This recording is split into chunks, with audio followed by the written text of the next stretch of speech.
Hello and welcome back. This is video number 8, and we're going to talk about creating a custom audience. Now, it's really not hard. I'm going to show you step by step what you need to do, and we'll give you some recommended criteria to get started. So like I said, most of you are going to use the website traffic custom audience.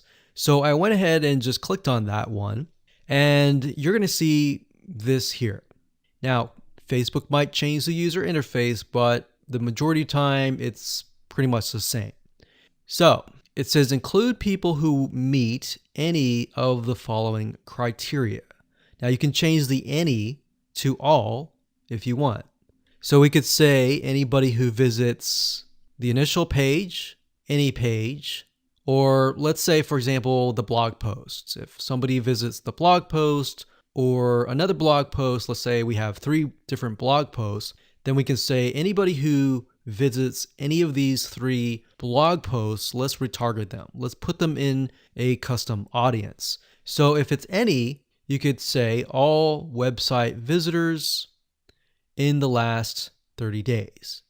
So it's all website visitors or people who visited a specific web page, or they spend a certain amount of time on your website.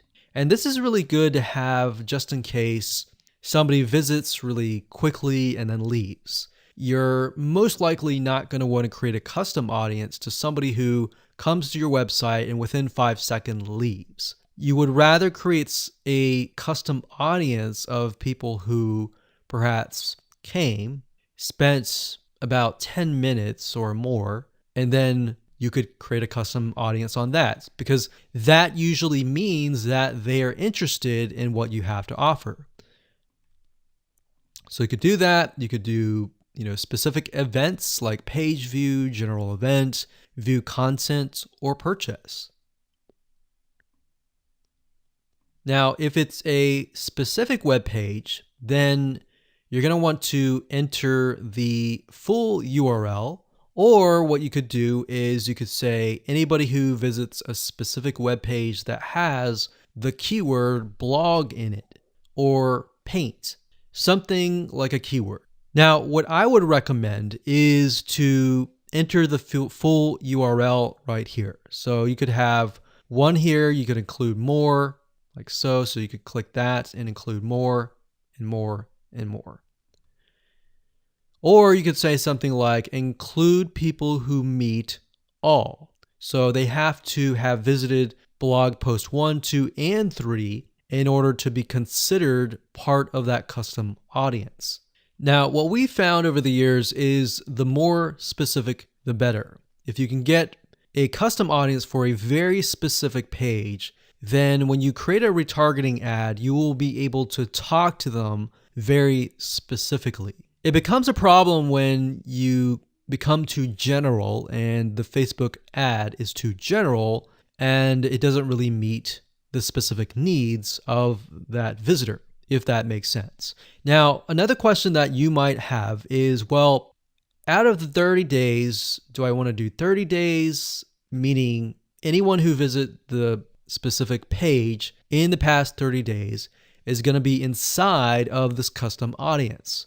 Now, the maximum time is 180 days, so you could do 180 days. But I am going to warn you because the majority of people who come to your page are not going to remember you past 7 days. So, keeping that in mind, you may want to stick with 30 days or less. And if you think about, if you go to a web page, a lot of times you're not even going to remember it even 30 days down the road, unless it's a review page for a product that they are interested in or a product that they might be going to buy.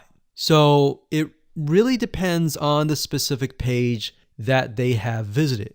Maybe they clicked add to cart, but they did not purchase. If that's the case, they're most likely going to remember it. But past 30 days, that becomes an issue. And if that becomes an issue, your conversions are not going to be there and they might click spam, which can actually hurt your Facebook ad. So bear that in mind whenever you're creating these custom audiences. Now you can also exclude. So you could say anyone who visits these pages, but I don't want to include maybe the third blog post. So I want to say anyone who visits the first two blog posts, but we're going to exclude the third one. You click exclude and you simply do the same thing and you enter the web pages there.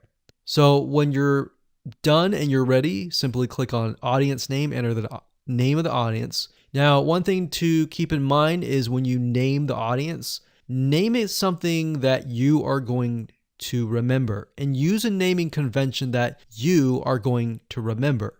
A lot of times it's easy to just name it anything that you want, but as you begin to build more custom audiences, you're going to forget. That's reality. And that's it.